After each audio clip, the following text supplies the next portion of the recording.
I'll call the meeting to order. It's 1:04. And so we'll open it up first to citizen comments, if there are any. And citizen comments will happen in this meeting via the group chat function. So if anybody is tuning in at this moment from the public and wants to speak or speak, they can do that through the chat box. And then Natalie, I assume you'll be seeing that if that happens? Yes, we don't have any attendees right now. Oh, we don't, okay. Okay, well, I think then we'll move on from citizen comments since there's not even anybody there. And this is, I'll turn the floor over to Dr. Effiam. Hi, everybody. Hi, Pat. First, let me say that I'm thrilled to death that we've been able to get up the Equity website. If you haven't had a chance to go, please go visit it and know that it is a fluid workshop that will change as our work changes.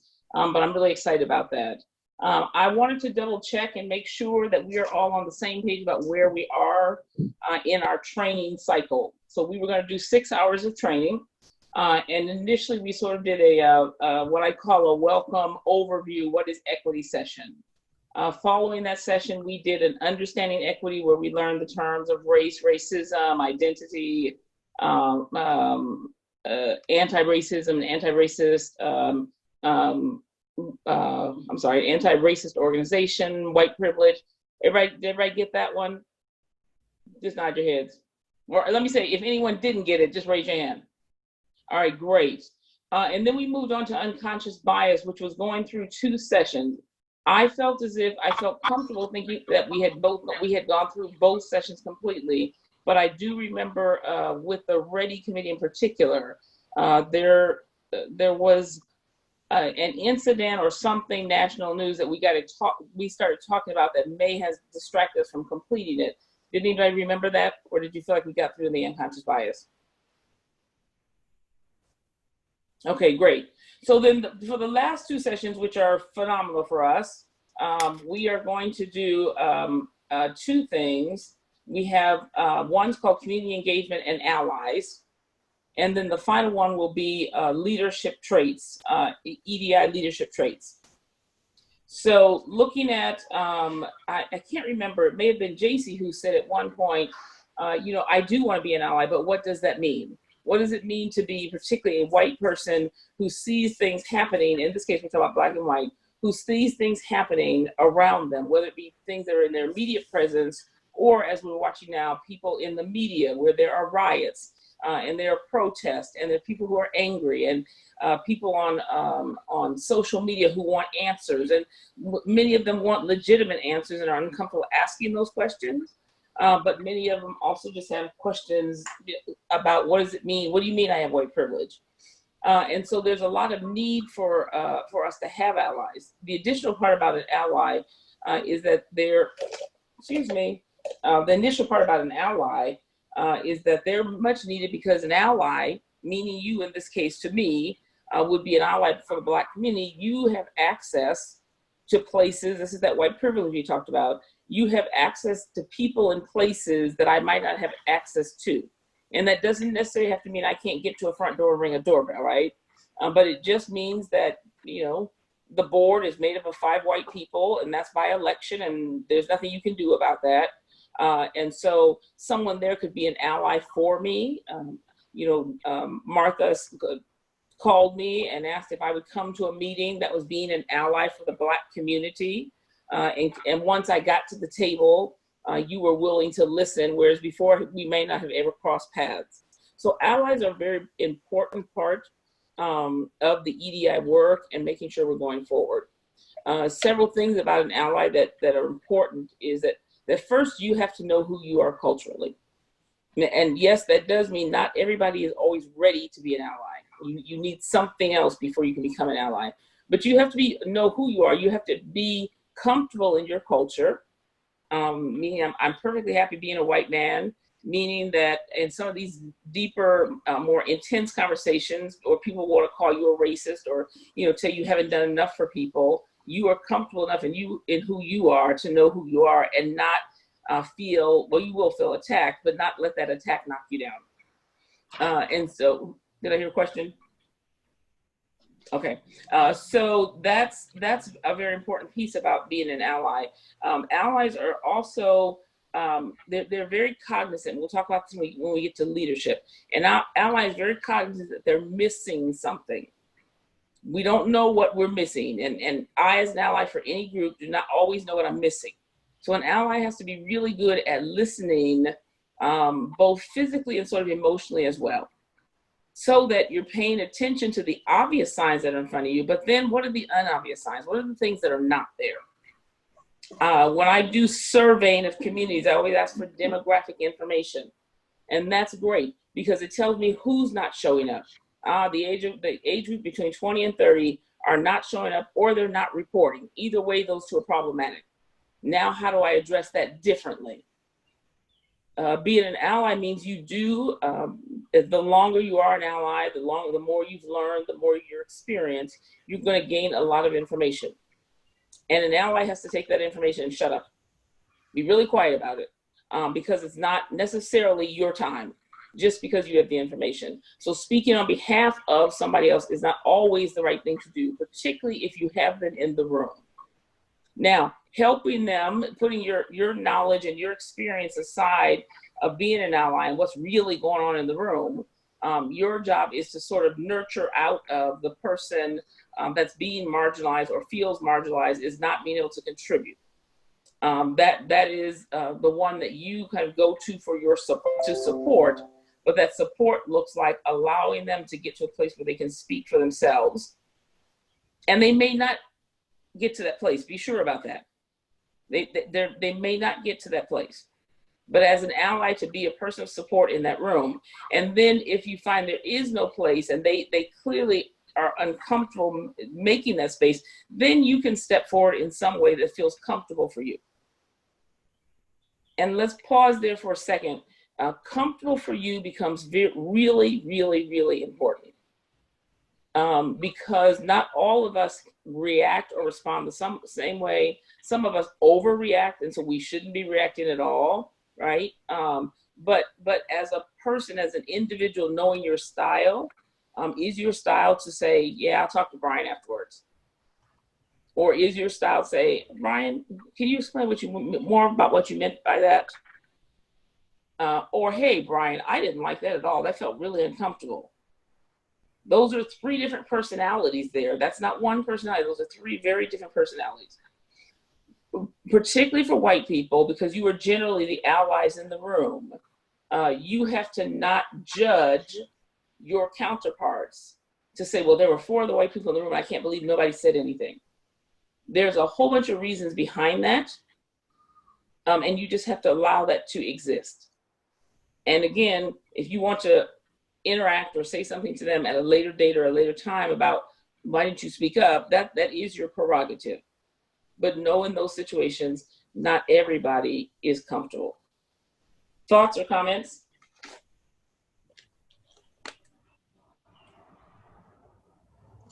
Okay. Hang on a second. It's the right page here. I was trying to talk, but I had to unmute myself. I just wanted to see if Dan is actually here. I see that his screen showed up, but I don't see anything. So I don't know if he's there, if he can hear us. I just wanted to see. He was originally logged in as an attendee. Can you hear me? I promoted him to panelist, so he should be. Yep. All right, good. Okay. Dan, you are there? Yes. We don't see video. Are you trying to do video? Let me see. Does that do it? Yep, now we can see you. It's sideways, but it's better than no video because we just know that. Okay, great. Sorry to take away. Go ahead, Pat. Okay, so so knowing an ally only becomes an ally not because someone asked them to be an ally. An ally is sort of what I call a call. It's something it's a natural thing that comes up out of you. You're a compassionate, caring person. You just don't like some of the things that you're seeing. And so that's number one. So just because you're white doesn't make you an ally, doesn't make you, and not everybody should be an ally. But then they become deeply invested in what they're doing. They become very passionate. And ally often will do the greater work of not saying, hey, I went to a class and that was great, but rather they begin to pay attention to the differences around them. They see the news a little bit differently. They pick up on things in the background and not necessarily all the stuff that's in the foreground. They begin to ask questions of other people. Some might say, hey, can you recommend some additional reading materials? And ally begins to build sort of their library. And as they're building that library, determining what kind of ally am I going to be. It is very helpful to me. I lived up in Gurnee, which is about 45 minutes north of here when I moved to Evanston. And I did not know the roads, and it was very kind of quiet. My husband and daughter were already home, and often I'd end up going home like at 11 o'clock at night. And at one point it was 11 o'clock at night, and I looked down, I had 0 gas. And as I got out of my car to get my debit card, I looked over my shoulder very carefully, as I've been taught to do, and parked as close to the door as I could, as I've been taught to do, and got out and realized I had no debit card on me. I had left my entire wallet sitting on my desk back at the office. And I looked around and I didn't see anybody, and a white woman pulled up, and there were a whole bunch of things that went on inside of me. I tried to find my clergy credentials, something that would identify me as a non-threatening person, as just not a vagabond, and to say, can you please just help me? Give me an envelope. I'll get it back to you. More than the money itself, it was afraid of being approached out in this situation and not knowing how to respond to it. I ultimately did get up the courage. She did give me gas. I did send it back to her, and it was absolutely fine. But the angst and the anxiety that it brought to me reminded me just how difficult times can be. So sometimes now I can be somebody as simply is willing to lift up their head when they see other people and say hello. That's it, right? You just say hello to somebody can make all the difference in the world.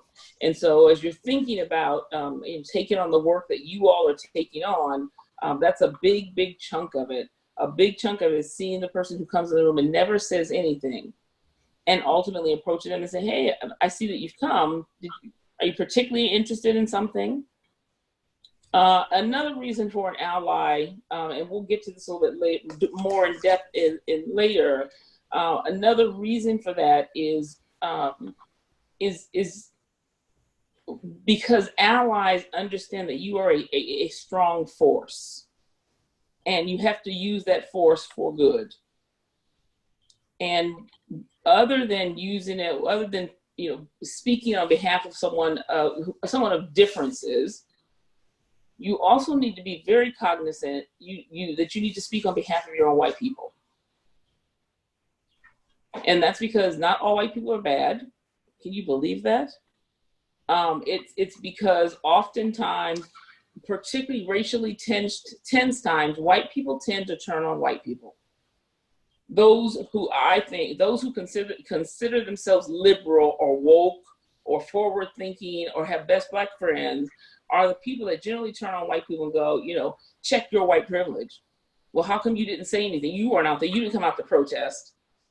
And by attacking another white person who may not be where you're at, may not have the same temperament you're at, may in this moment just be concerned about their mother who is deathly ill. It's not the time to turn on them. The conversations that white people need to be having with white people are those gentle conversations. Okay, I'm not talking about white racist and openly racist people, but sharing these kinds of conversations, sharing families, movies that might be about a black family or a girl who was blind, and I just saw that she's blind and hearing impaired and just graduated from Harvard Law School. Exposing your job as a white person is to help expose other white people to differences. Because as we talked about through this entire training, it is relationship that is going to heal all these deep wounds. And so how can you build a relationship not just on my behalf, but on the behalf of all people? And that can be a really tough place. Thoughts? have you ever found yourself in a predicament where you did not know what to do? Brian, I see you laughing. You have the floor. Oh, absolutely. Yeah. I didn't know how to react or what to say. Absolutely. Yeah. Can you share? Well, I don't have a specifics at the top of my head, Okay. but you know, I'm your average guy, and you get in awkward situations. I can't think of one off the top of my head, but Okay. absolutely. Okay. Anybody else?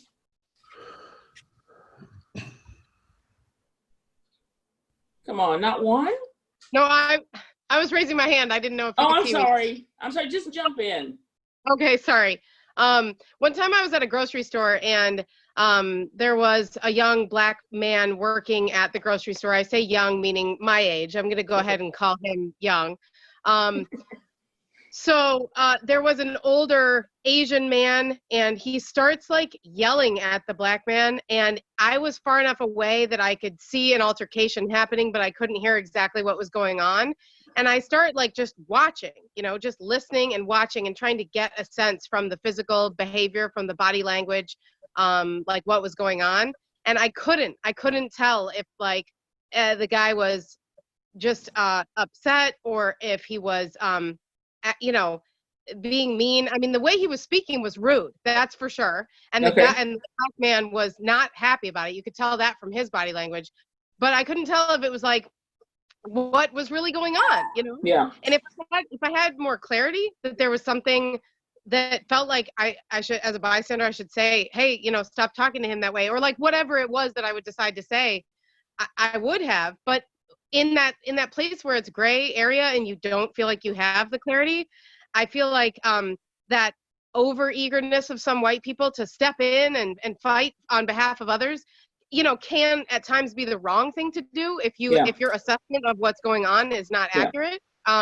So in that moment, I just kept listening, I kept watching, and it diffused, is that the right word? Like it, they kind of, you could tell they were kind of upset with each other, but they turned away, they stopped talking, it didn't escalate. And so then the moment, I think, had definitely passed. But it's just something that came to mind when you asked, because I'm looking at it. Also, whenever I see a police officer having pulled somebody over who's black, if I have the chance to go a little slower and watch it a little more closely and just like see if I can see get a sense for what's going on, I try to. But, do I pull over? Do I whip out my phone and start videotaping? Not every time, obviously. So.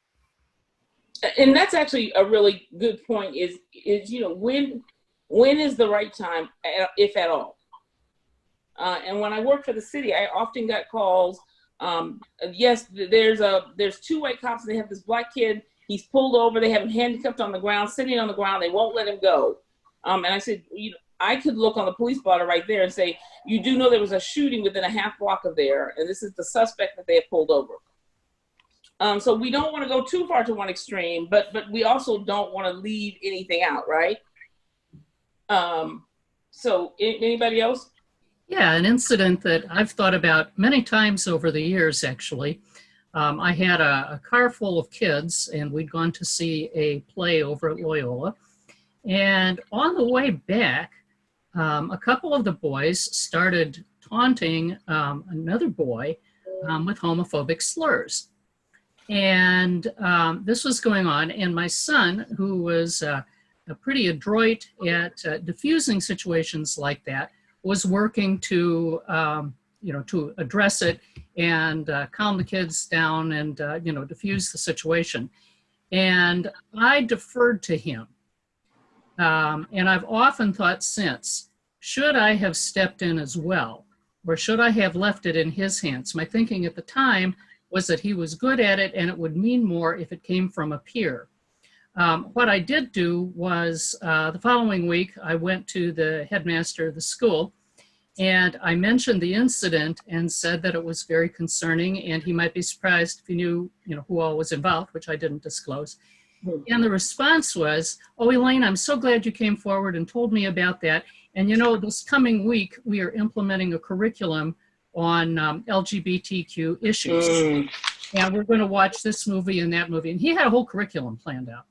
So that made me feel somewhat better, but I've Yeah. often thought, should I have intervened or did I correctly leave it up to the kids? And I still don't know the answer. It sounds, and I wasn't there. This is just a piece of a thought. It sounds like he handled the situation, so there probably was no need. Maybe. Maybe those are, they're tough issues. They are. They absolutely are. Yes, they absolutely are. All right. Anybody else? Wes. So, I have a story about, I guess, a different perspective on the Black experience and how someone who wasn't Black, who was very close to me, was able to help. So, my godmother and my godfather, they're very old, much older than the rest of the people that I live with immediately, but they live on the west side of Chicago.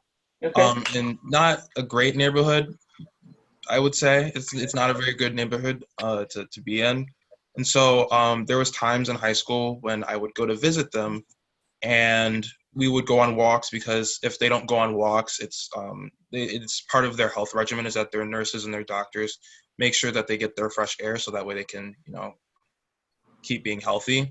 And me not being from that part of town, even for me being a Black person, there was other Black and brown people that were looking at me like, who's this guy? Like, I've never seen him. He's walking around. He's 5'11". He's walking around all big, and and I was just walking with my godparents, and for them, I was a threat, even though I was the same color as them. Yeah. And so I think it's also important to realize that even within there's a lot of colorism within like your own community, like within the same like racial community. And it's important to identify that. And so my godmother, even though she was in her electric, can't remember what it's called, but it's the scooter. Okay. She kind of just gave me a big hug and kind of embraced me and kind of established this is mine, don't touch, which was really good, because I probably, if she did not do that, I probably would have got jumped that day going to see my two loving godparents on the west side of Chicago. And so I think it's really heartwarming to know that she didn't say anything. Yeah. She didn't it wasn't really a big gesture. She just kind of just brought me in, embraced me a little, and she protected me that day, because there was a lot of people. Yeah. That's what I have to say. No, thank you. That's a very powerful story. And that's exactly what we talk about when we talk about allies, is we need allies on every corner, on every block. We need them everywhere, because things happen to all kinds of people. And yes, we have focused a lot on racial equity, but we are focused on equity as well. And as you said, I mean, there are women, there are children abused, we can go down the list, and people need allies, period. And our eyes need to be wide open, which is why I tied this session of community engagement and allies together, is that the whole point of being an ally is being in a community and helping that community to be whole. You want the community to be healthy. As much as I enjoy everything at Ridgeville Parks and all of that, I want everyone to have that exact same experience, right? And so how do we do that, is what we're supposed to be attentive to. And so when allies gain their biggest confidence, when we group together, much like we're doing now, when we begin to talk through what it means to be an ally, when we get to further develop our shared language, we get to say Black and white, and there's lots of things we can now say and practice in a forum like this, so that when we come to whatever other forum it might be, we're not nearly as intimidated, right? And that makes the space more comfortable for everyone, because when you walk in, you can feel the tension, particularly if, let's say, there's a racial issue on the agenda. Race and LGBTQ, I think, are the most difficult ones for people. So if one of those are on the agenda, or someone from that group wants to speak, we often can't say what we really feel, because we think it'll make it uncomfortable. So we had a couple of years back with City Council, there was someone who was coming in. They wanted the city to support legalized suicide, assisted suicide. And so the lines were lined up, public comment, people were lined up outside the door, and a great deal of the community that were handicapped, physically handicapped, and most of them in a wheelchair of some sort, were lined up. And as I was sitting, I so much expected the case that went before, talked about how difficult it is to live in those conditions and the great deal of suffering. And so as I listened, I said, wow, that's great that somebody's bringing this forward. However, as the handicapped community came forward in their wheelchairs and such, they talked about how dehumiliating it was to even have this brought to them, that they're human beings, and how dare someone say that because of their condition, that they should be allowed to kill themselves off any more than anybody else. And more than that, this was going to be put in the hands of caretakers and doctors who did not know you. So you had 3 independent doctors and an independent caretaker come in and say, yes, you can put them to death. Had I not been listening, I would have signed the petition very easily and said, this is just great. That's not my lived experience. It was not my lived experience. And when we went back to talking about cultural competency, I was not culturally competent enough to be an ally in that moment. So it was my turn to sit and listen. So know that you just don't get the badge of ally and get to wear it everywhere you go all the time. It allows you at some tables, but then it obligates you to be a listener at other tables. Okay. Then going over back to ally being comfortable in their own skin. For you all, it's understanding white privilege. I hope, and we're tightening up the definition on the website to be more clear that there is a huge difference between being biased and being racist. And so that becomes very important because when the battles do come out, right, you're either a white racist or and anything you say, it doesn't matter what you say. I mean, if you said black, people always say you're just a racist. But understanding that's very, very different, the difference between white privilege. And that privilege, just like I did not earn my history.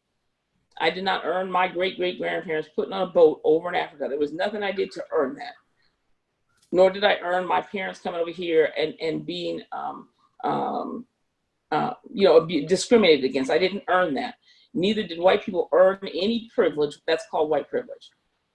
That is an unearned privilege that comes to you simply, and I think we've given several examples, simply by the fact that you're white. You can always find bandages that if you have to put one on your face, it's for the most part going to blend in with your skin.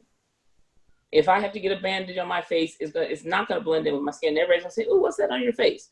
Not a huge deal, right? Until all the time you're answering questions all the time. All the time someone's saying, well, why don't you? And how come you didn't? And those are things that can begin to wear down a community. My sister-in-law came from Jamaica. My brother brought her to Bloomington, Indiana, straight from Jamaica. And she cried for 3 days straight. I mean, we took her to the best seafood restaurant we had, and that was not seafood for her. Her seafood was caught that morning. It was cooked very different. And even her reaction to us then was, you all are, you're not helping me. I'm trying to get things that meet my needs, and you're not helping me meet my needs.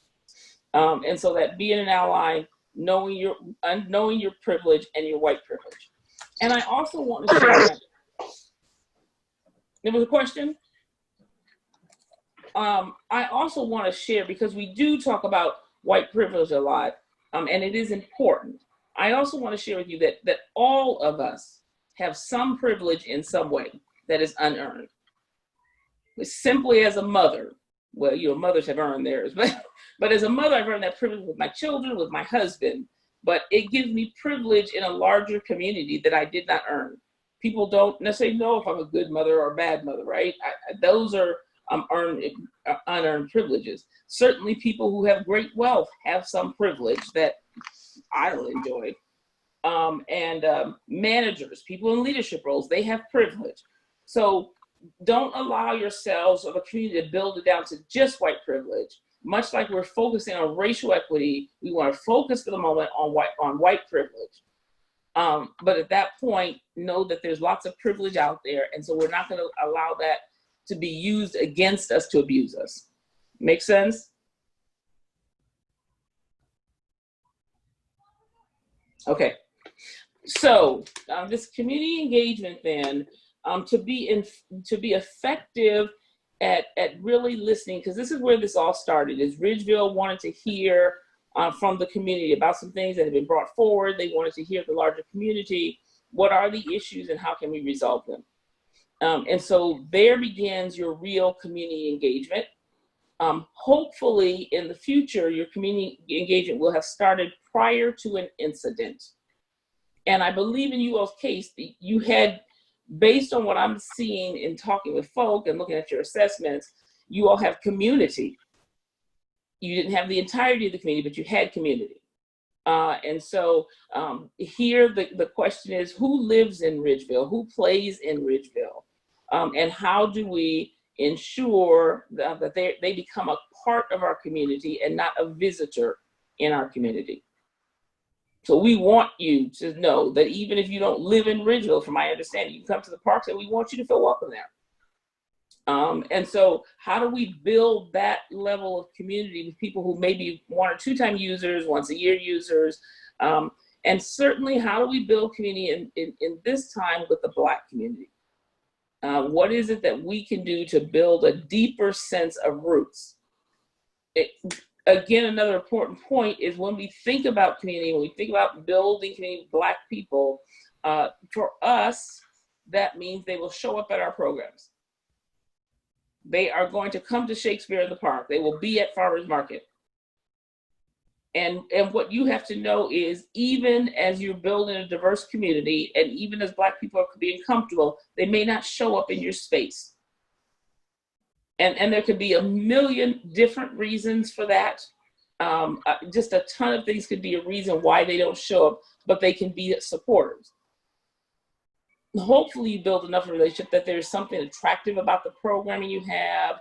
They just love walking in the building and talking to Natalie because she's so much fun.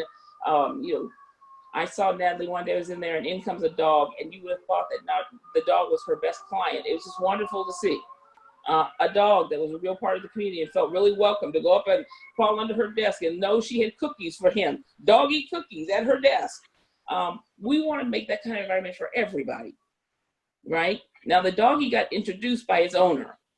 Otherwise, I'm sure they couldn't have got through the door, right? The door wouldn't even open. And so we have to be able to introduce the larger community to who Ridgeville is. And that means doing some things differently, which we'll talk about a little bit, but we'll really get into in my report. And so that means your community engagement has to be very thoughtful.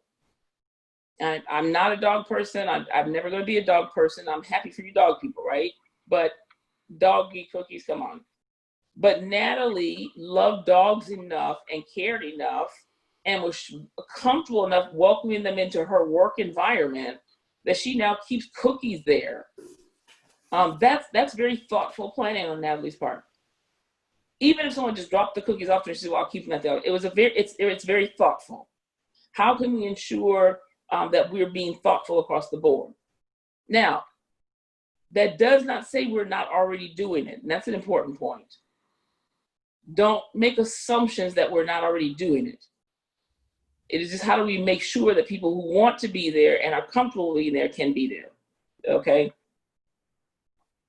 And so you all, as the REDI committee in particular, but the board as well, a huge part of your job is to know that community and know it beyond the bounds that you know it now.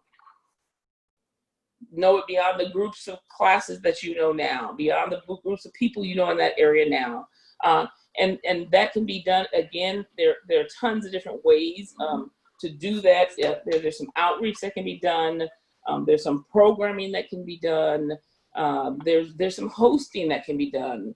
Oftentimes I will ask a group, because I too stand in my own Blackness and pastor in a Black church.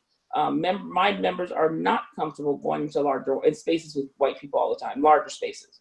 And so I have to bribe them. I promised them if they went to the Citizens and Police Academy for 13 weeks, it was on Wednesday. So if you come to Bible study first, I would love my cooking. I'll cook you a home cooked meal, and I'll take you over to the CPA class. And after that 13 weeks, they were transformed. They loved it. Now they had the officers come to our church and come to the soup kitchen and pick up a meal or just talk with us. And then they begin to do ride-alongs. And so sometimes we have to take people by the hand and be present with them until they feel comfortable enough to say, hey, this is really okay. I had a colleague at Garrett. I'm a faculty at Garrett. Have a colleague at Garrett who's a white man, and we knew each other from Indiana for years. And when we were doing our doctoral classes together, he came up, and we came up with us. He stayed with us. Him and my daughter would be out at 10 o'clock at night shoveling snow. And I said to him, I need you to preach for me tomorrow. And he's like, oh, there's no way. I said, Brian, I need you to preach tomorrow. He's like, Pat, I'm not doing it. Long story short, Brian came in, we're processing down this aisle, me, the black woman, my congregants, all these black people stand up, and they're looking at him like, huh? And they knew he had a Bible in his hand and a robe on. Surely he can't be preaching. And so Brian got up, and the first thing he said is, I didn't welcome this opportunity. First of all, I never want to preach behind your pastor. But that boy preached. And when he finished preaching, I stood there, I said, see, white boys can preach. And the congregation went crazy. It really broke down a wall, a huge wall. Everybody celebrated. We took them out to dinner. We could not get enough of them. And they came back to us time and time again. Sometimes in LA is as simple as something as that. So this is not difficult work. And then, learning how to create those welcoming spaces. What can we do to create welcoming spaces at a board meeting or, at whatever it is? How do we create spaces that are welcoming? It's just being attentive to the larger community. And certainly the one I think you're going to have a toughest time, it's really tough in the Evanston community. We talk about it all the time, is developing alternative means of communication. What does that mean, particularly for the Black community here, especially the Black senior community? We really try to reach them at a number of different levels, and it's next to impossible, short of knocking on doors. And even then, that doesn't, especially with COVID, but even before COVID, even then, that does not necessarily help.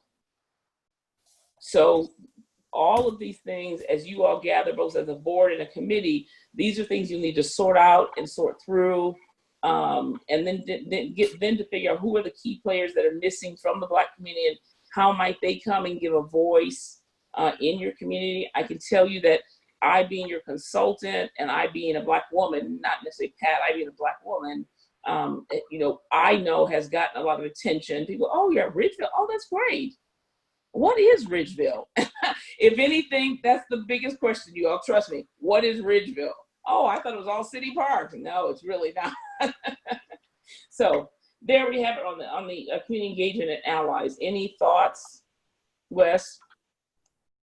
So I actually took some time yesterday and I did some homework outside of our normal equity board meeting. I cannot find the link and everything, but I tuned in to the IAPD lecture yesterday. Yes. And I thought that was really insightful for me as an intern. The way I explained it to Jessica, who actually was able to get me into the meeting, was and Brian was kind of there for a little bit of it. He was walking in as I was talking about it, is I don't know, as an intern, and even though I've been with Ridgeville for a large part of my life, I still don't know a lot about the machine that is Ridgeville. I don't know how every piston moves. I don't see every cog that makes Ridgeville great, makes Ridgeville what it is. But it was really eye-opening to sit there and be able to kind of understand from like the duality that goes with trying to support the community, because when you're supporting a group, there's usually like the message, there's a belief behind the group. And so even though it was just about protesting, and if your park is going to allow people to protest or start their protest at your park, or like what part of your park is allowed for them to protest at, and how do you govern that, I thought it was really interesting in the sense that the conclusion I came to, it'd be really great to like try to support these people and these messages, But how do the question that I struggled with was, so I support one side, right? But then what if there's a counter group, even if they're not doing a protest, what if they just want to hold like a counter group seminar? They feel this way, and as a community center, we're supposed to open our doors to both sides. And it's not to say that we can't support good things, but the concept of good is different for each person. So when you support, let's say we do support a Black Lives Matter meeting of some sort, or a discussion that is, where they're talking about this, either it's in a positive or negative manner, Ridgeville has to leave their doors open for the possibility of the other side potentially, because then it's wrong to, push one side away and only accept one. If I can ever get to the link, or if someone has the link to share or something, I'm going to try to find it over the weekend. But I thought it was really interesting, and it really connects with your community engagement. So I think just like a big thing is like understanding like Ridgeville can be an ally, and like we want to help as much as we can. But there's at a certain extent, we want to remain neutral to a certain extent. We do want to support our community, but if we dip too much of our foot into the water, there's no turning back. Okay. And we have to be ready for, the calm seas, the calm moments, and the times when, they're draining the pool and we're stuck in there, or there's turbulence at the sea. We have to be ready for both of those. So I'd add, jump in. I would add that there's a legal obligation to do that. This is a public entity, and it's obligatory to provide equal access to people regardless of viewpoint.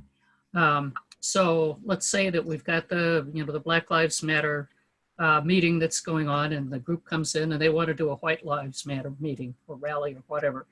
There's an obligation to do that, on equitable grounds, and neither group really can be restrained unless there's some kind of appropriate rules and regulations that are put in place that apply uniformly across the board, that don't, that go to the time, place, and manner of the discussion. You can't have prior restraints as to what people are going to talk about. But once that's in place, having said that, there are ways of responding, of broadening out the response to let's say, the White Lives Matter rally.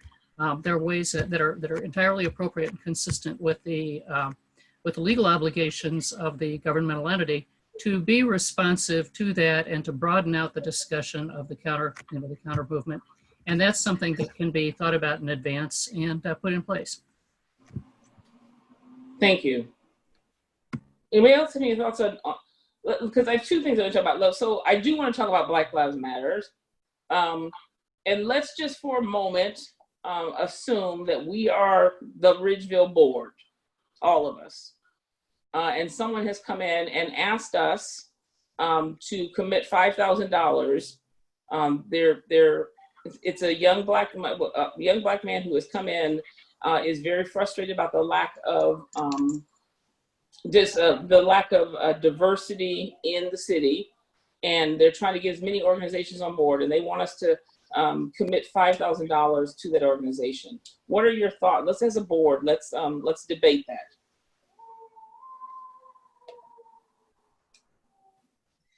Pat, can you say that one more time? Sorry. Yes, a black man has come to the Ridgeville board meeting. We are the board for the purposes of this conversation. And he is asking for us as Ridgeville to make a $5,000 donation to the Black Lives Matter cause. And it's been open, the floor has been open for discussion. Well, I would assume, based on the, the conversation that was just had, that I'm sorry, can you hear me? If we were to donate that money towards Black Lives Matter, we would have to also have money set aside to donate to other things too? I mean, is that kind of how that would work? No. Board? No. Oh. No, we wouldn't have to make equal donations. That's not the question. The question comes up whether the donation should be made in the first place. But setting that aside, assuming that it were, no, there's no obligation to take the same action. What I was talking about was specific to speech. Okay. And First Amendment requirements to speech and assembly. Okay. So I'm fairly uncomfortable advocating for private money being allocated towards private advocacy groups. Okay. So if that's just my general gut feeling. Yeah. I think there's exceptions, and those exceptions would be when an outside advocacy group, their mission and what would be contributing money for contributes to the Ridgeville community. There has to be an overlapping nexus of interests. That's a pretty high bar in my opinion. Okay. Did you mean to say private money or public money? Public money, Ridgeville money. Okay, yeah, I think you said Money private. from the Ridgeville board towards an outside private advocacy group, in this case, Black Lives Matter. Okay. Am I right? Jump in. Well, it would be similar if somebody came from a church or from some other organization, that we would have a difficult time doing that for that also. Because it's a public body, you know, for parks and recreation, basically. Okay. Or came from a school and asked for a donation. I mean, I really have an issue with one public entity giving a donation to another public entity, you know? But I totally agree with the fact that I wouldn't be comfortable giving that donation. Now, if that group said, well, we'd like to have a meeting, I could see giving them a room. Okay. You know, but just to hand over a donation, I mean, yeah, I'm not comfortable with it. I would say that, first of all, obviously we have budget, rules that we have to follow. So that's sort of, if this were a real situation where we're facing a real request for a donation, that's something we have to consider. But beyond that, more to the philosophical arguments, I would say that with the Black Lives Matter organization itself, at a minimum, we would need to understand the broader and specific elements of that organization, what they're doing, what they're not doing, how they're positioning themselves very specifically, where the money goes, because that's always a valid question, like where specifically does the money go within a donation to any organization? I don't view it to be like a church, because to me there's a separation of church and state, and it's not a religious organization. But I see Pat's point about it being, sort of a separate entity in ways that we would have to consider, because with any donation, it's like, is there sort of an alignment with certain actions, views, stances, et cetera, that we would be sort of, making either consciously or semi-consciously by making a particular donation. But what I ultimately want to say, which I think is the most important, is that, I'm not an expert on the Black Lives Matter organization itself. And I don't think I need to be, because the bigger question as to what steps we can take as an organization, be they financial or otherwise, the bigger point is that, yes, we should be participating, we should be helping, we should be getting involved, we should be making it clear where we stand. And yet, is that particular organization the best way to manifest those engagements? Not necessarily, and so I think it becomes a little bit too binary, polarized, to kind of think, do we donate or not? And what does it mean if we donate? What does it mean if we don't? It's like, we should absolutely be getting involved. We should be making it clear how we feel. We should be doing things that, to the best of our ability, we feel make the difference that we want to see being made. Do we donate to Black Lives Matter in that amount at that time? Maybe, maybe not. You know what I mean? To me, it's a bigger question of what are the best ways that we can, make our stance known and put our dollars, behind the change that we want to see. And so we'd have to dig deeper, in other words, to find out if that particular organization and that particular donation is something we feel good about, or if there's a better way, Okay. Thank you, Matt. It reminded me, recently we had a conversation about whether we as a board should commit money towards Evanston's first Juneteenth parade. Yeah. Sorry, I'm right next to a train line and there's a large train going. We don't hear it. Okay. And I think it's an example of a specific organization that is part of our community and aligns with our community values. So in this case, because there wasn't an actual parade and it was unclear where that money would go towards the virtual celebration, we decided against it. But my gut was that we were leaning towards participating in the Juneteenth celebration, as well as giving a small financial contribution towards making it happen, which makes perfect sense to me. Well, I'm playing your angry black man now, and you know the frustration for me is I know very little bit about Ridgeville, and I've heard that and clearly as I sit here, with the exception of the young man, you are clearly an all-white organization. And from what I heard from Ms. Gaines, there's maybe or maybe not, depending on what you think my values align with yours. Well, I can tell you as a Black community member, our values are unlikely going to align because of systemic racism. I mean, your policies don't even know who I am culturally. So how could you figure out whether you're going to give to me or not as an organization? And I just think this is how racism continues. It's how individual judgment continues. And that's deeply frustrating. And why do you have to know my whole philosophy or what we're doing? You're looking around you, you're watching rioting on TV. You've seen all these Black people killed. And I can go into story after story. I won't, because I won't torture you. But how dare you pick and choose at this time who and how you want to give when, well, if the other organization really had they're Black, and if they had if they were actually going to have an actual parade, we probably were going to give them something. But I don't think we should give here, because philosophically, it's like giving to churches and homes. You don't even have the same message. You're not on the same page. So help me here. Yeah, my initial thought to your question of how to respond, pretending we're all board members, to a request by a African-American young man that comes in asking for $5,000 donation to Black Lives Matter. That's the original question, right? Yes, yes. I see anyone coming through our doors as an opportunity for us to find common ground and to invite them to learn about and teach us about their organization, as well as us teaching them, so that there's a possibility of a future partnership.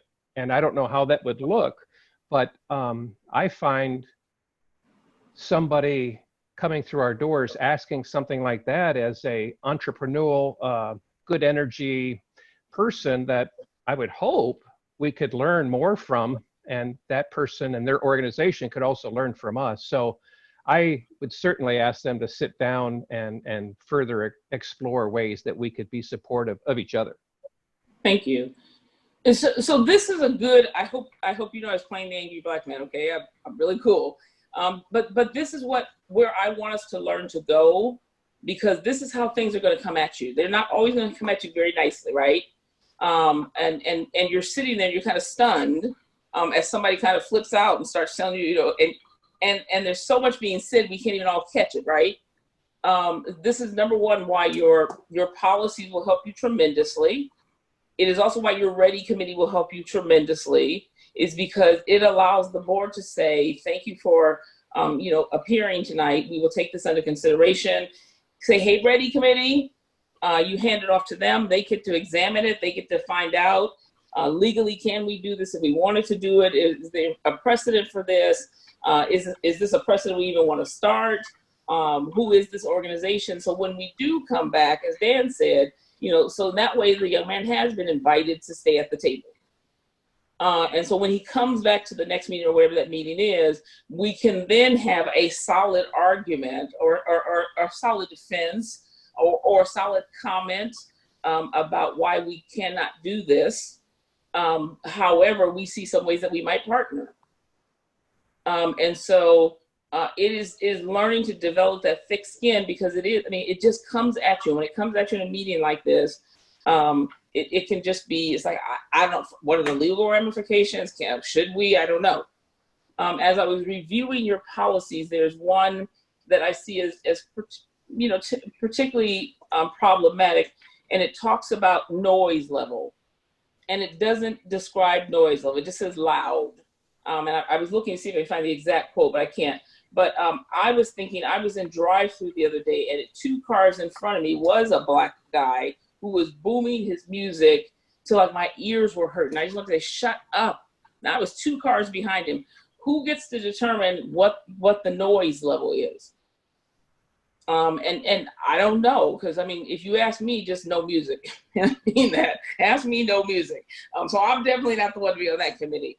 But those are the kind of issues I want you all to consider coming up. It's not always the big issues that hit us. It's not always all these, protests and the nation's changing and tearing down statues. It's often conversational things that people are asking for or wanting that we don't know how to give it an answer, and partially because we're just not ready. And particularly, again, you see, I didn't tell you up front that I was the angry Black man. So when I turned angry, you could see, wow, where that just went south.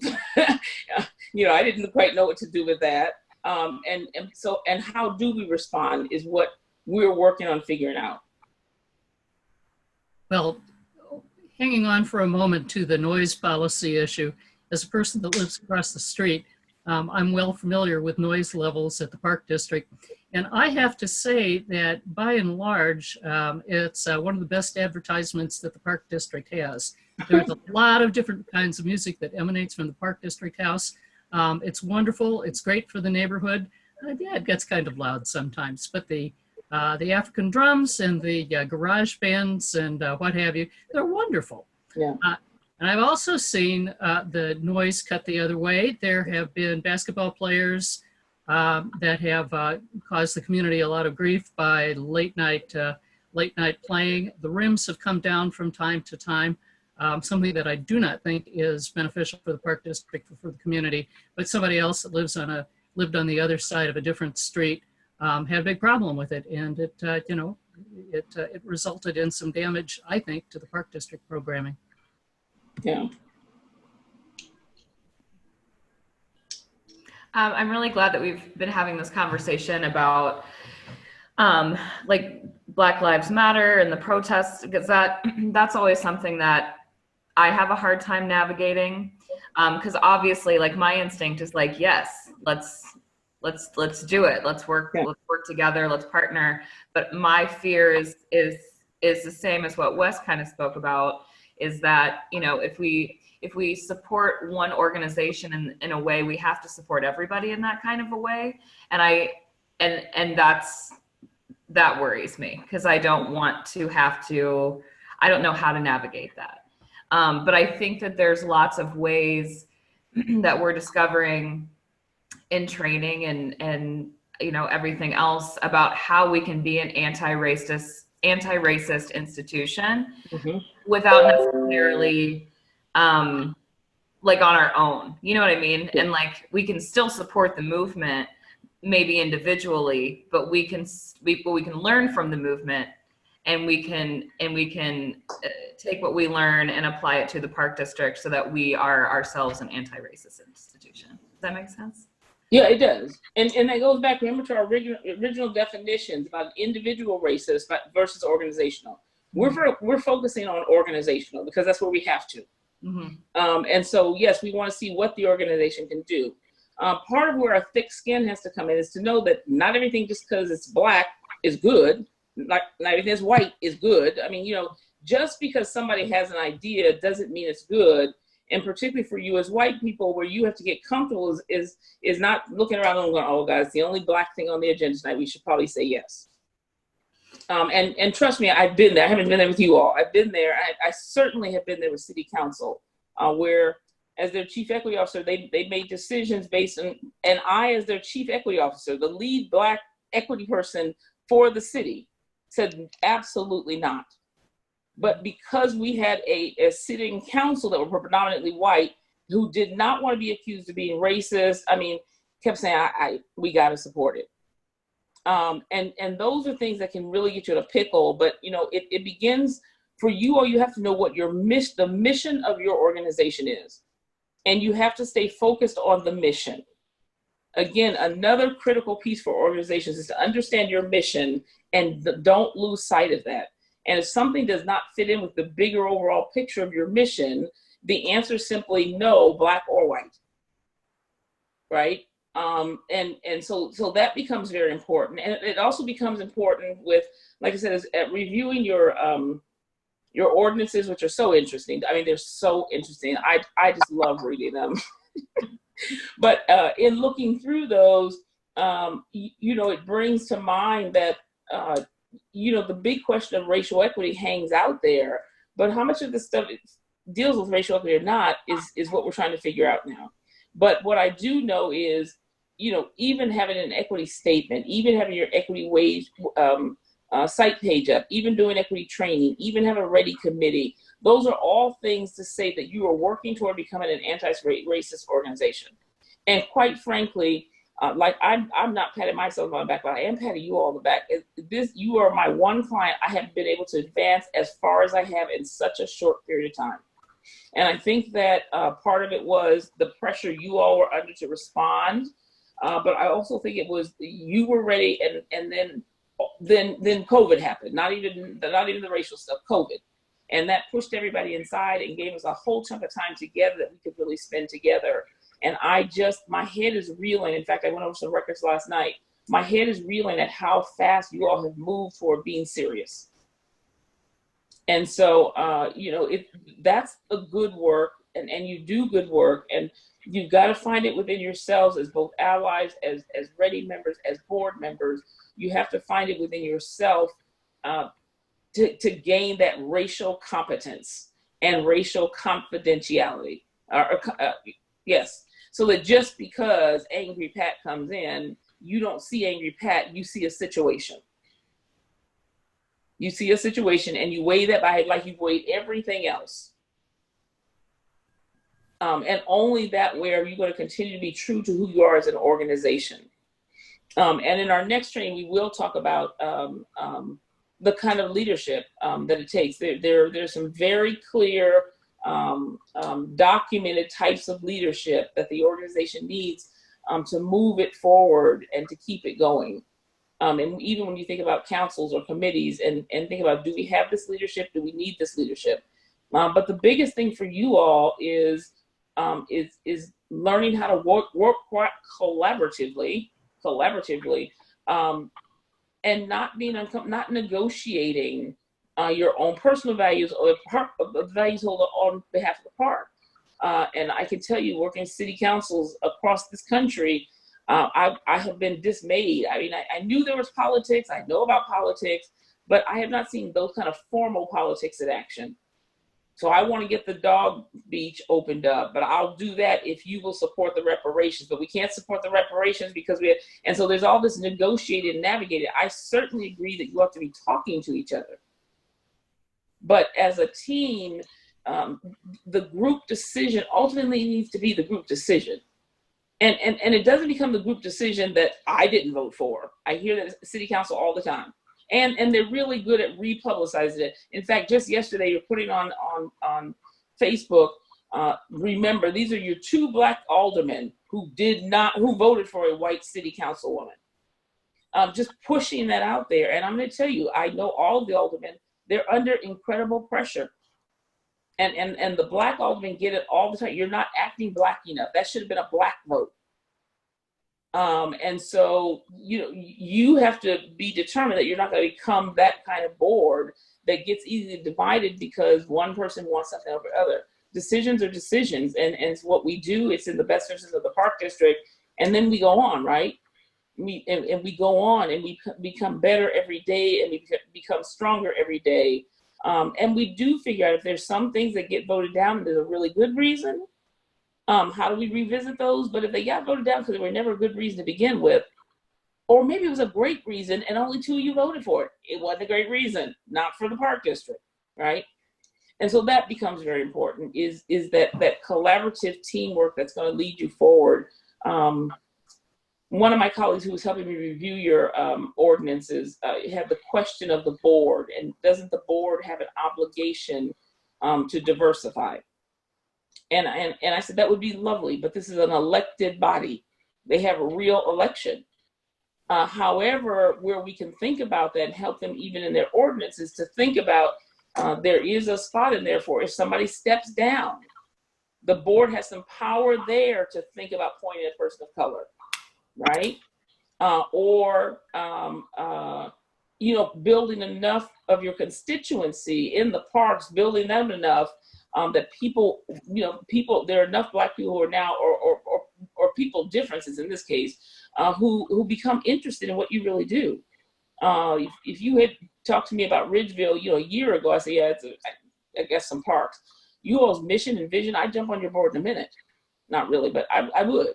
And so getting organizations to know who you are and people to know who you are, and talking to people, and that's part of the REDI group and building this community and helping people understand how you function, you're going to get the right people running. And ultimately, some people of color are going to get on.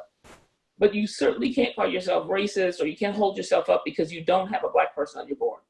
You just have to be more aware of that. In your bidding process is another place, right? So you have lots of room where you can make difference and focus on that instead of, and not focus on the individual. Well, I should do it because she wants to do it, and we'll get it off our plate. Martha? Yeah, so I just wanted to say, sorry, I had to plug my phone in, and so No, I you're have to turn fine. it. Okay.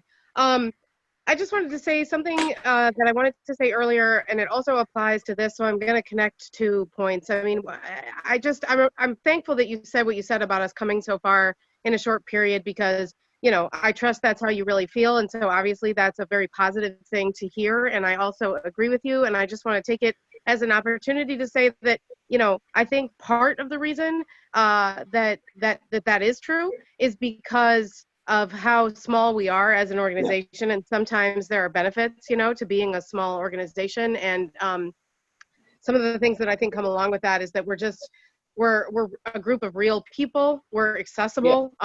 Certainly, I think that, I believe that. I you know, there might be a communication problem to the public where, you know, not everybody knows that or feels that way, but that's something we can deal with. But I think at our heart, you know, that is who we are, is that we absolutely always want to do the right thing, include everybody, etc. Now, if we're not effectively doing that, we are accessible and open to hearing about that and addressing it, you know. And sometimes when you have a larger organization, it's just inherently harder because people don't know who to talk to. They might feel that you know, the people that they need to reach are inaccessible.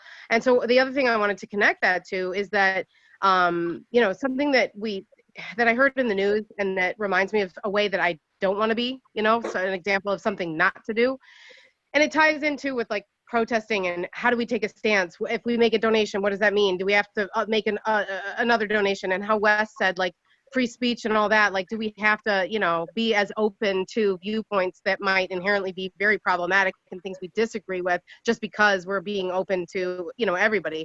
Well, I don't know if you all heard, but Starbucks, I guess, has a policy that nobody employed by Starbucks is allowed to wear anything accessory or clothing wise that takes a political stance. And it's just in their employee handbook that that's not allowed. Well, so when the Black Lives Matter, you know, organization and hashtag and movement and all of it obviously became more and more popular, and more people are, you know, getting involved, and there's clothing and there's pins and there's everything. You know, even in this pandemic, and Starbucks, you know, many of them are still open and all that.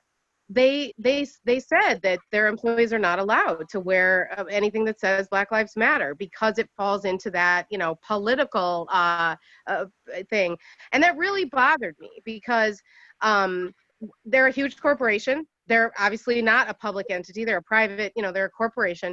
So can they say that certain things are allowed or not allowed? Of course they can. But in that particular instance, to argue that aligning yourself as an individual with the fact that Black Lives Matter, or the stance that Black Lives Matter, I view it to be a fact, but you know what I mean, would be something they're not allowed to express, like that bothers me a lot. And so I'm just highlighting it as an example of something that, yeah, we are an organization. We are bound by certain laws, rules, etc. There are things we, you know, can't do. We have to consider the implications of our actions, blah, blah, blah. But like I said, it's just sort of an example of like a way not to be. Like, that's not, I didn't like that. I thought that, you know, certainly rubbed me the wrong way. Yeah, and I like what you said too, Pat, about the ordinance, and about how, like, because I love real life examples of like, okay, what can we change and what are the effects of those changes? And so, yeah, like the idea that when we appoint somebody, because that is a board action So that is different than just an open election where Yeah. anyone who gets the right amount of signatures can get themselves on the ballot. Now, if you take yourself a step back from that, maybe there are ways that we can make the board positions more attractive to everybody in the community. But as you say, like, if there's not something we can really do with the election piece, there may be something we can do with the appointment piece, Yeah. which is, say, writing it into the ordinance, whatever that ends up being, where there's incentives or there's just at least a focus on and making it clear that that's a value that we're striving for. And that's Yeah. an opportunity to maybe create diversity on the board in those instances where we have an appointment to make. So Yeah. No, absolutely. Anybody else? Any thoughts or comments on community and allyship, or just race? Or yeah, Matt, go ahead. Thank you. So what you were explaining kind of fits into what I've been thinking and trying. I think allyship is a good word for it. We're a white board, 100% white board that has been doing the training, has acknowledged past wrongs and structural racism in America. So I think next steps as a white board, as a real ally, making those structural changes and in our decision-making framework. Yeah. So that if we have a mission statement, yeah, and a mission philosophy that acknowledges past wrongs, and has a decision-making process for us moving forward that is more equitable, more conscientious, less white supremacist, that's doing the work. It's doing yes. the work. Yes. To change things moving forward. Yes. And you said that very succinctly, Matt. I mean, that's exactly right. We recognize, and I'm struggling in this typical time period because I do understand.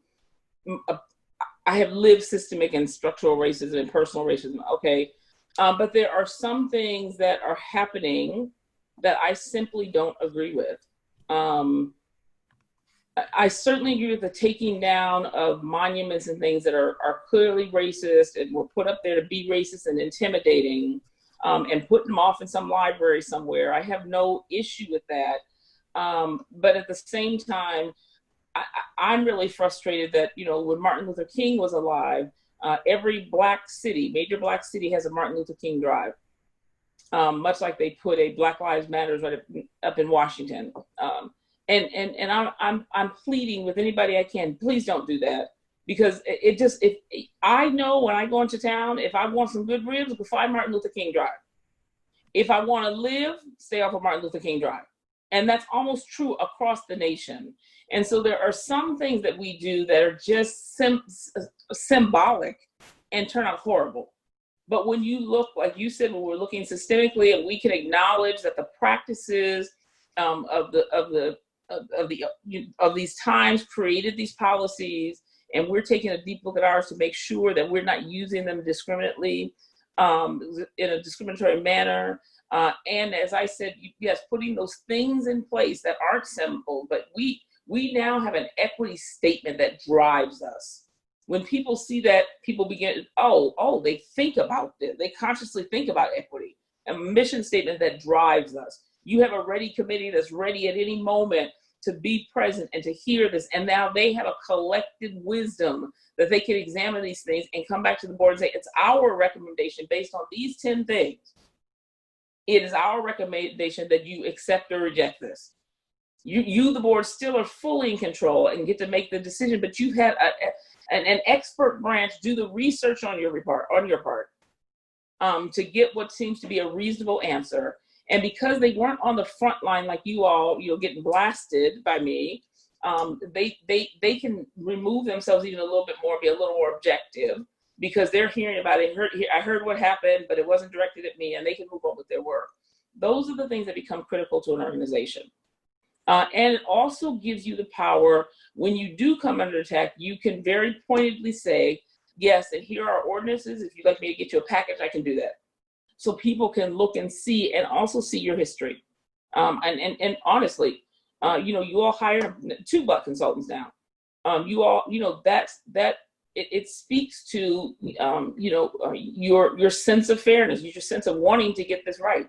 Just because I'm Black doesn't mean I'm gonna get it right for you. Right? But I brought some lived experiences, and I can, to be able to say at the board meeting the other night, wow. And I was pleased Ann Rainey was on the call, because she could see this is what we tried to do as city council for 3 years.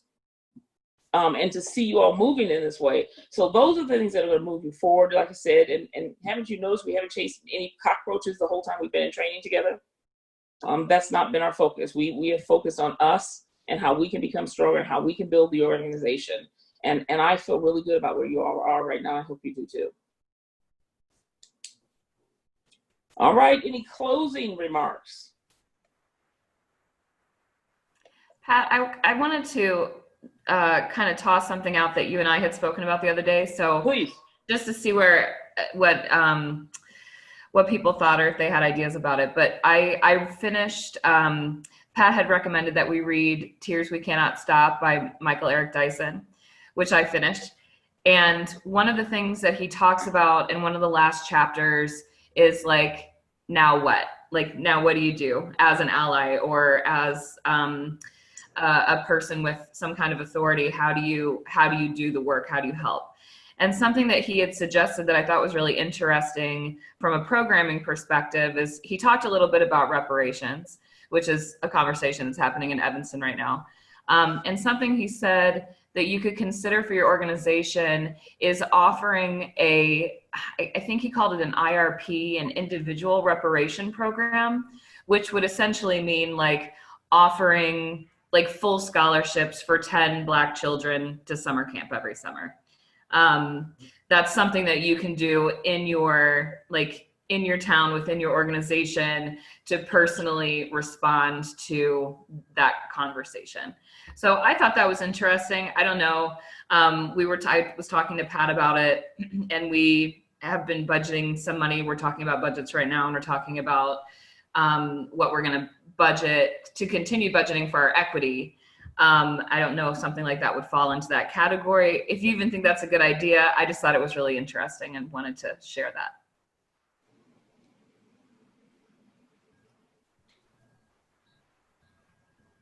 Jumping in, I guess I'd say that you need to, that sounds fine, but you need, with all kinds of programming, to be very careful. Any time you're involved in something that might be deemed affirmative action, there's a heck of a lot of law about that. And you want to do it in such a way that's appropriate and lawful for a public entity. And there are lots of ways of doing that that can be very successful and, achieve the goal of reaching equity. But you do want to be very careful about that, any kind of policy, any kind of programming where you're affirmatively attempting to redress the balance. And that's, there are right ways and wrong ways of doing that. Yeah. And I would just say that the wrong ways can be deeply hurtful across the board. Mm-hmm. So Matt, go ahead. Could we refer that idea to the REDI committee? Absolutely. I'll put it on their other list. I'd love Great idea to hear your collective thoughts. Yeah. Can I jump in too? Yes, of course. So I love that idea, and I just want to say 2 things. One is that, in a perfect world, I would love to see, our demographics of all of our programs reflect the neighborhood, just period. I mean, that would show that, people in our neighborhood are sort of equally engaging in what we offer. How do we do that though, right? How do we get from where we are to that? And I think there are all kinds of ways. And some ways maybe aren't the best ways, but they achieve the result and then help lead to things being more inclusive in the future. So this is an example of that. I feel like, in a perfect world, we wouldn't have to say, 10 Black kids get this scholarship and nobody else does but them. But the achieved result is still to the benefit of, the Black community, and also to the benefit of everybody, that the whole program would be more inclusive as a result. I think and then the other thing I like it, but I think I agree that we have to like investigate further to see how do we do that? Are we allowed to? What are the limits? And sort of investigate all of that. It reminds me of, so this is the second thing I wanted to say, the Justin Wynn Award in District 65. And I think growing up, and it may still be this way, the Justin Wynn Award was given to like a boy and a girl.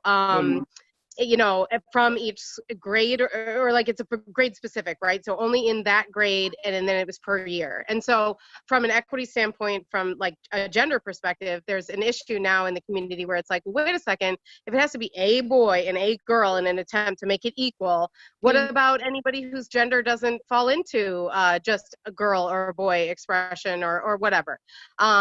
And then also, I don't know if they have any racial guidelines for who gets that particular award, but it's just sort of an example of a way that we can look into how the mechanisms, of applying what could be considered affirmative action, but it doesn't need to be classified as that. So obviously, I'm not an expert at those things, but I absolutely think we should look into it further, and also tie it into sort of an overall assessment of how we've effectively given scholarships historically, and whether that whole process needs to be sort of reconsidered and reconfigured, obviously from an equity perspective, but really just period for best practices. And we've already talked about that as a board a little bit, so I definitely want to see us sort of have that whole conversation soon.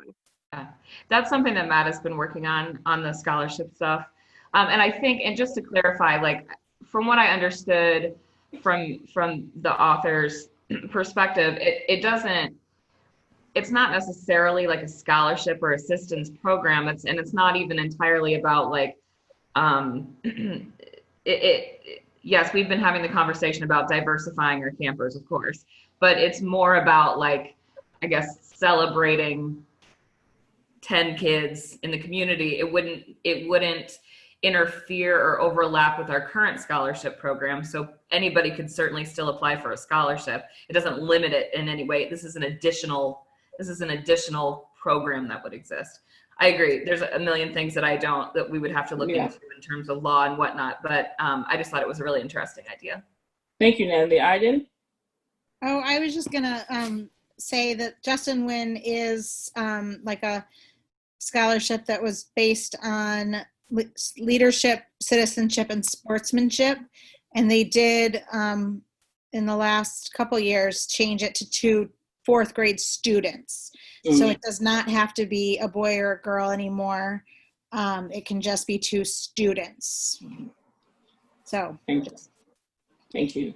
Well, as we close out, the last bits of conversation reminded me to remind you all that equity work is intentionally meant to be, yes, we need to attack it with urgency, but it needs to be methodical.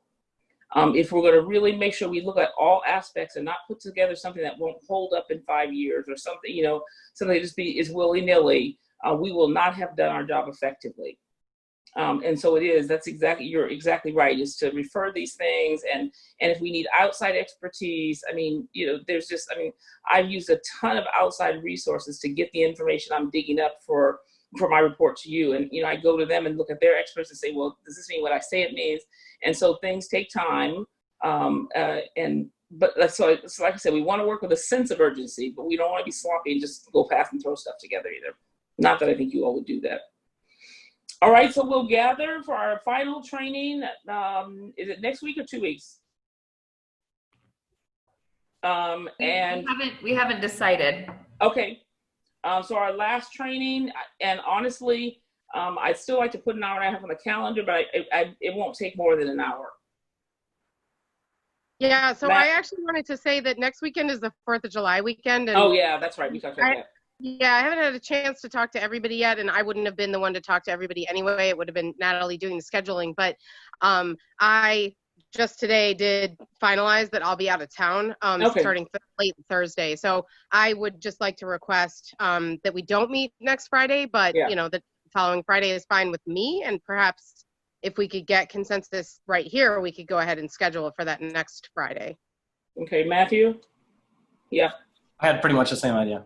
okay, Me too. all right. So next week is off and following week is on. July 10th at 1 o'clock. Okay, and All right, Dan, again, we don't see video for you. Dan, are you still with us? Is that date good for you? I'm 100% on. You bet. Okay, great. Well, you all have I want to thank you for the work you're doing. It means so much to my work. I appreciate it. Have a great 4th of July weekend, and I'll see you the week after. You too. Okay. Thank you, Pat. Bye, Thank all. you, Pat. Appreciate Thanks, it. Matt. Bye, everybody. Elaine, good to see you too.